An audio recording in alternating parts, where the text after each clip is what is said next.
हे माता वैष्णो, आपको भगवान राम की सौगंध है। जो आपकी इस वीडियो को लाइक करें उसकी झोली खुशियों से भर देना, गरीबी निर्धनता को दूर कर देना। जय माता दी। नवरात्रि का महापर्व 9 देवी अर्थात 9 कन्याओं को समर्पित है। कन्या पूजन करने से हमारे अगले पिछले पाप पितृदोष, काल सर्प दोष, गरीबों का दोष और हमारी समस्त पीड़ा दूर होती है।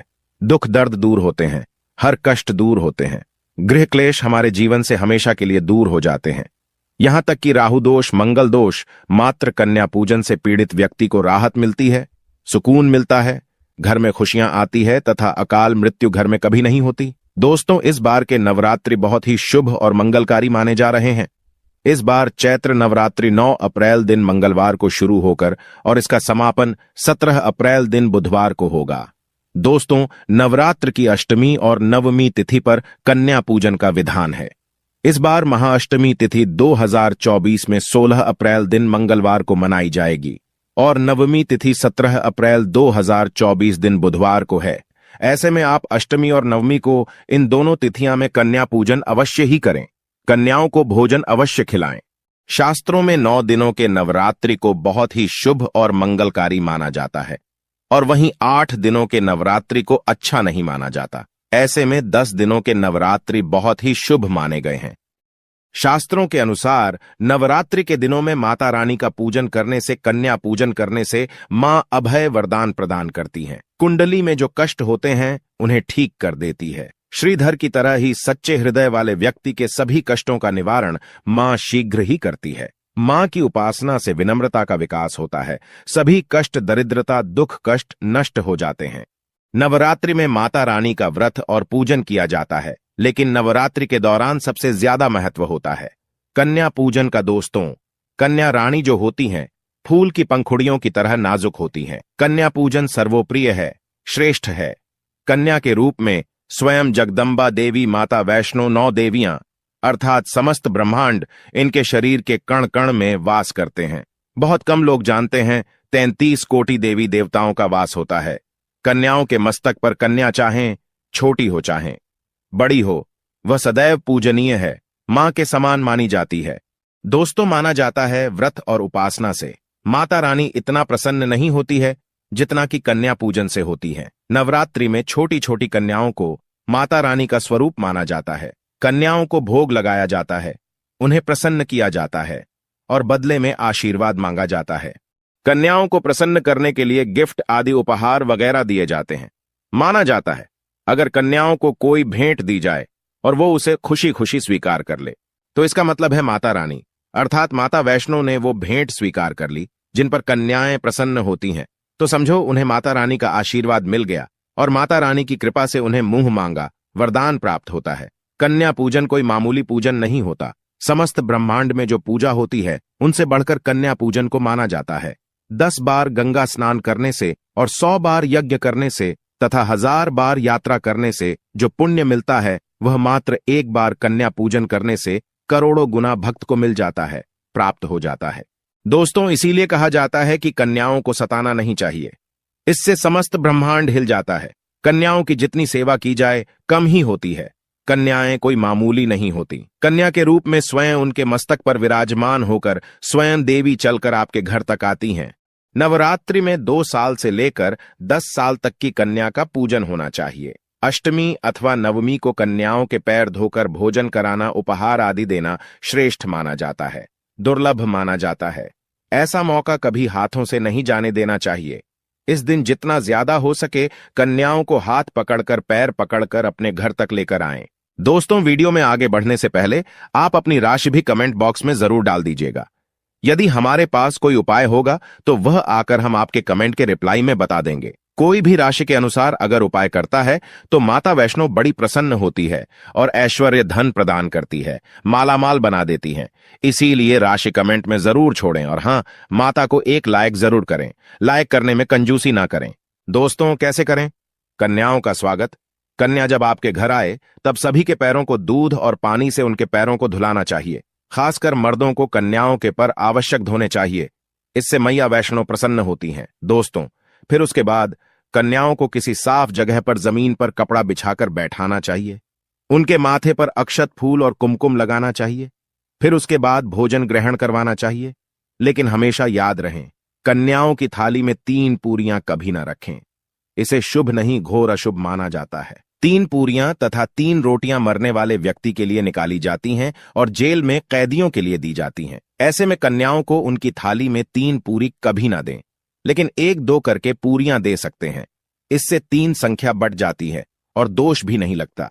दोस्तों, कन्याओं को खाना खिलाने के बाद अंतिम में कन्याओं के सर पर लाल चुनरी उड़ाना चाहिए और भोजन में आपको खीर, पूरी, हलवा, चना तथा आलू की सब्जी, छोले वगैरह की सब्जी खिलानी चाहिए। पनीर आदि भी खिलाया जा सकता है। वैसे माता रानी का प्रिय भोजन खीर, हलवा, पूरी और छोले आदि ही हैं।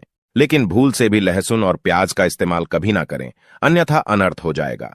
अक्सर कई लोग कन्याओं को कुरकुरे का पैकेट, चिप्स वगैरह का पैकेट खिलते हैं, जो कि घोर अनर्थ माना जाता है, क्योंकि इसमें लहसुन, प्याज का इस्तेमाल होता है, जिसके कारण आपका व्रत खंडित हो सकता है। मां दुर्गा क्रोधित हो सकती हैं। जहां आपने 9 दिनों तक लहसुन प्याज का परहेज किया, लेकिन आपकी एक गलती पूरे व्रत को खंडित कर सकती है। इतना भी नादान नहीं बनना चाहिए कि माता रानी रूष्ट हो जाए और कन्याओं को भी अशुद्ध होना पड़े। कन्याओं को डब्बा बंद कोई भी ऐसी चीज ना खिलाएं जिसमें लहसुन, प्याज होता है। कई चीज तो ऐसी होती है मार्केट में जिसके अंदर लहसुन, प्याज का इस्तेमाल होता है।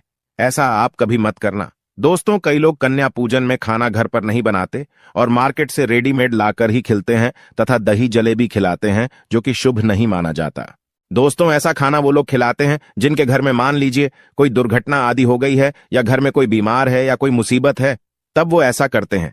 लेकिन अगर आप स्वस्थ हैं, आपको कोई पीड़ा नहीं है, तो ऐसा भूलकर भी नहीं करना चाहिए।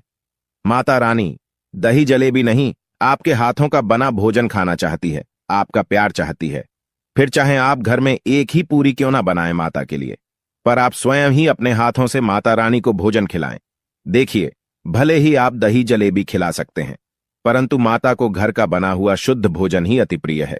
खासकर नवरात्रों के दौरान घर में पक्का खाना अवश्य बनाना चाहिए। माता रानी बहुत प्रसन्न होती है। घर का बना पक्का खाना ही कन्याओं को खिलाना चाहिए। हमेशा याद रखें, कन्याओं को प्लास्टिक के बने दोने में खाना नहीं खिलाना चाहिए। ऐसे बर्तन पूजा पाठ के लिए शुभ नहीं अशुभ होते हैं, क्योंकि प्लास्टिक के ज्यादातर बर्तन जो होते हैं जानवरों की हड्डियों द्वारा बनाए जाते हैं, इसीलिए ऐसा पाप मत करना। कन्याओं को हमेशा स्टील के बर्तन या पत्तों से बने बर्तनों में ही भोजन कराना चाहिए। बहुत ही शुभ माना गया है। अगर पेड़ के पत्ते में भोजन कराते हैं तो माता अभय वरदान प्रदान करती है। दोस्तों, एक और बात हम आपको बताने वाले हैं कि यदि नवरात्रों के समाप्त होने के बाद यदि बीच में कन्या पूजन में शुक्रवार का दिन पड़ जाए, तो कन्याओं को कोई भी खट्टी चीज नहीं खिलाना चाहिए, क्योंकि शुक्रवार का दिन माता संतोषी को समर्पित होता है और माता संतोषी नवरात्रों के दिनों में सक्रिय अवस्था में होती है, यानी वो भी 9 देवियों के साथ में आपके घर में आती हैं। इसीलिए कन्याओं को भूलकर भी शुक्रवार का दिन अगर पड़ जाए तो खट्टी चीज घर में नहीं बनाना चाहिए और कन्याओं को भी खट्टी चीज नहीं खिलाना चाहिए। घोर पाप लगेगा, आपका किया कराया सब बर्बाद हो सकता है। खट्टी चीजों से माता संतोषी रूष्ट हो सकती हैं, चिढ़ सकती हैं, आपको श्राप दे सकती हैं, इसीलिए नादान ना बने। दोस्तों, भोजन कराने के बाद कन्याओं की थाली में एक लौंग जरूर रखना चाहिए, क्योंकि लौंग देवी शक्ति तथा दुर्गा मां को बहुत प्रिय है। लौंग माता शक्ति का प्रतीक होती है। लौंग में नव दुर्गा का वास होता है। इन 9 दिनों में माता रानी को लौंग का भोग ही लगाया जाता है, तो खाना खाने के बाद कन्याओं को लौंग अवश्य अर्पित करें। माता रानी को अमृत से बढ़कर लौंग प्रिय है, इसीलिए कन्याओं को थाली में चुपचाप एक लौंग जरूर रख दें। आपका भाग्य चमक जाएगा।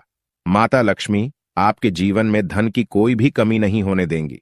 दोस्तों, आपको बता दें, कन्याओं को उपहार में क्या दें। कन्याओं को खुश करने के लिए उनकी थाली में दक्षिणा डालें, ताकि आपके घर में संपन्नता बनी रहे तथा धन की कोई भी कमी ना हो। कन्या जब आपके घर से खुशी खुशी धन लेकर जाती है, तो वह भी आपको खुशी खुशी कई गुना आपको धन प्रदान करती है।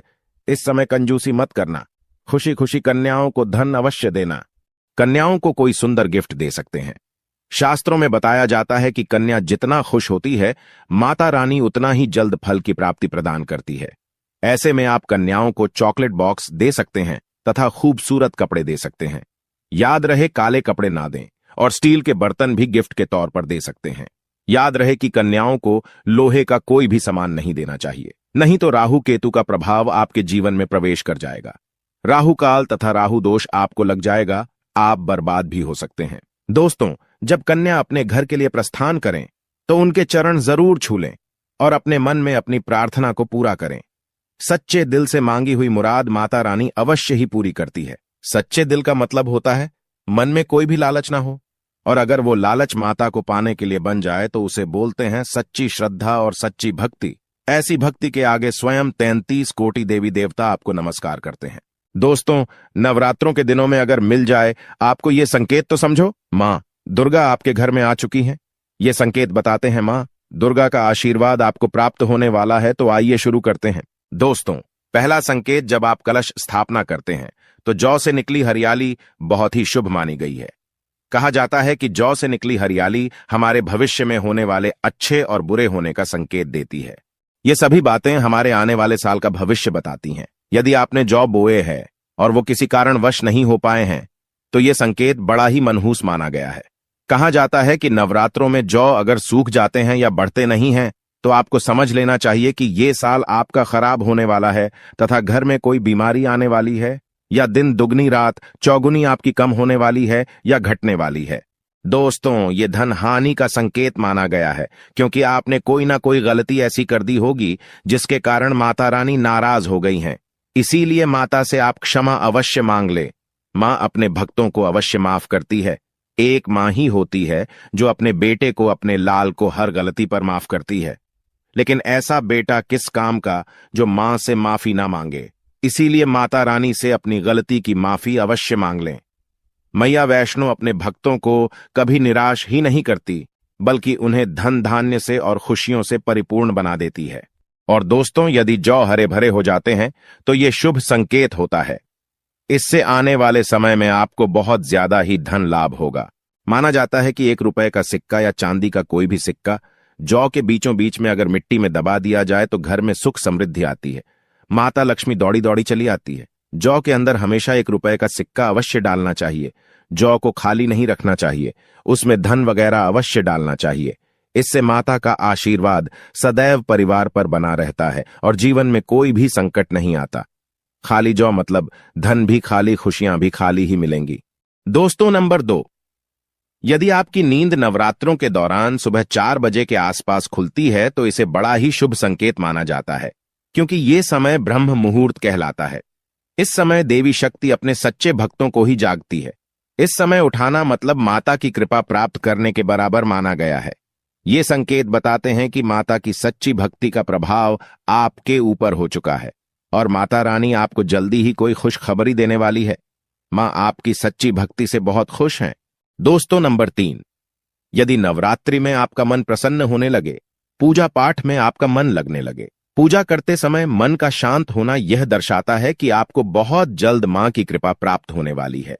माता रानी आपकी भक्ति से बहुत खुश हैं। आपकी भक्ति माता रानी को आनंद दे रही है। ऐसे व्यक्ति को समझ जाना चाहिए कि उसके जीवन में अब अच्छा समय आने वाला है। दोस्तों, नंबर 4, नवरात्रों के दौरान अगर मां के गले से फूल गिर जाए तथा जौ के हरे भरे पत्ते अगर बिन हवा के हिल जाएं तो इसे अति उत्तम माना गया है। यह संकेत बताता है कि माता रानी का आगमन आपके घर में अस्थायी रूप से हो चुका है। आपको माता लक्ष्मी की कृपा प्राप्त होने वाली है। ये संकेत कुछ खास लोगों को ही दिखाई देते हैं। माना जाता है कि पूजा करते समय अगर धुआं अधिक बढ़ जाए तो इससे यह पता चलता है कि आपके घर से गरीबी हमेशा हमेशा के लिए जाने वाली है। भूत प्रेत आत्माएं अब आपके घर से हमेशा के लिए जाने वाले हैं। पूजा करते समय धुएं का अधिक होना बहुत ही शुभ और मंगलकारी माना गया है। ये संकेत भविष्य में अच्छे परिणाम को दर्शाते हैं। दोस्तों, नंबर 5, द्वार पर गाय का आना। वेदों में बताया जाता है कि नवरात्रि के दौरान गाय माता का घर में आना बड़ा ही शुभ संकेत माना गया है। नवरात्रि में द्वार पर गाय का आना अत्यंत शुभ है। यदि आपके भी द्वार पर गाय आती है तो गाय के माथे पर कुमकुम लगाना ना भूले तथा गाय को रोटी जरूर खिलाएं। इससे मां दुर्गा अत्यंत प्रसन्न होंगी और आपकी झोली खुशियों से भर देंगी। द्वार पर गाय का बार बार आना भी जीवन में आने वाले अच्छे संकेतों की ओर इशारा करता है। दोस्तों, नंबर 6, सपने में शेर का दिखाई देना। अगर आपके सपनों में मां दुर्गा दिखाई देती है, अर्थात कोई भी देवी अगर आपके सपनों में दिखाई देती है तो बड़ा ही शुभ माना गया है। नवरात्रों के पावन अवसर पर माता के दर्शन किसी खास भक्तों को ही होते हैं। ये सपने कभी किसी को शेयर मत करना। यदि माता की सवारी तथा शेर रात्रि में सपने में बार बार दिखाई देता है तो मां दुर्गा आपसे प्रसन्न है। ये संकेत बताते हैं कि जल्द ही आपकी कोई मनोकामना अवश्य पूर्ण होगी और आपके शत्रुओं का नाश हो जाएगा। शत्रु आपके नाम से ही थरथर कांपने लगेगा। मां दुर्गा का वाहन शेर है, इसीलिए नवरात्रि में शेर का दिखाई देना अत्यंत शुभ संकेत होता है। दोस्तों, नंबर 7, यदि कोई छोटी कन्या आपको सुबह सुबह लाल वस्त्र धारण किए हुए दिखाई देती है तो आपने साक्षात मां दुर्गा के दर्शन किए हैं। यदि नवरात्रों में सबसे पहले आपके घर में कन्याओं का आगमन हो जाए तो समझो आपको दुनिया की कोई भी शक्ति, ब्रह्मांड की कोई भी शक्ति आपको करोड़पति होने से नहीं रोक सकती। आपके जीवन में, आपके घर में माता लक्ष्मी का आगमन होने वाला है। आप दिन दुगनी रात चौगुनी तरक्की करेंगे। अब आप खुशियां मनाइए और मिठाइयां बांटें। ऐसे में कन्याओं को भरपूर तरीके से खुश रखें और उनका आगमन दूध से चरण धुलाकर करें, कोई भी कंजूसी ना करें। दोस्तों, माता रानी आपको यह संकेत दे रही है कि अब आपका बुरा समय समाप्त हो चुका है। अब जीवन में सुख समृद्धि के द्वार खुल जाएंगे। दोस्तों, नंबर 8, घर पर उल्लू का आना। यदि मां लक्ष्मी का वाहन उल्लू नवरात्रि में आपके घर पर आकर बैठ जाए तो यह भी शुभ संकेत है। इसका अर्थ है कि मां लक्ष्मी का आपके घर में प्रवेश हो चुका है और आपकी आर्थिक स्थिति और मजबूत होगी। लेकिन याद रहे, उल्लू नवरात्रि और दीपावली पर आना ही शुभ माना जाता है।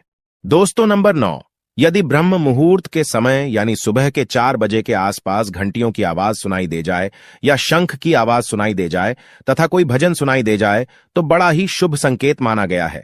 इससे यह पता चलता है कि माता रानी आपकी भक्ति से बहुत प्रसन्न है और आपके जीवन में सभी नकारात्मकता का नाश होने वाला है तथा माता लक्ष्मी की कृपा आपको प्राप्त होने वाली है। दोस्तों, नवरात्रों के दौरान घर में काली चींटियों का दिखाना, लंबी लंबी लाइन बनाकर मुंह में खाना ले जाते हुए चींटियों को देखना अच्छा संकेत माना गया है। और यदि मंदिर में पूजा करते समय कोई छिपकली आदि दिखाई दे जाए या मंदिर के स्थान की ओर छिपकली चली जाए तो बड़ा ही शुभ संकेत माना गया है। इससे यह पता चलता है कि आपको माता लक्ष्मी की कृपा प्राप्त होने वाली है, मां का आशीर्वाद आपको मिलने वाला है। नवरात्रों के दौरान मंदिर में छिपकली का दिखना बहुत ही शुभ संकेत माना गया है। आपकी भक्ति का फल आपको शीघ्र ही मिलने वाला है, क्योंकि छिपकली को माता लक्ष्मी का प्रतीक माना गया है। किसी शुभ अवसर पर छिपकली का दिखना मंगलकारी माना गया है और नवरात्रि में छिपकली का मंदिर में दिखना साक्षात देवी लक्ष्मी का स्वरूप माना गया है। दोस्तों, अगर आप वाकई में मां वैष्णो की कृपा पाना चाहते हैं तो कमेंट बॉक्स में लिखें, जय माता दी माता रानी।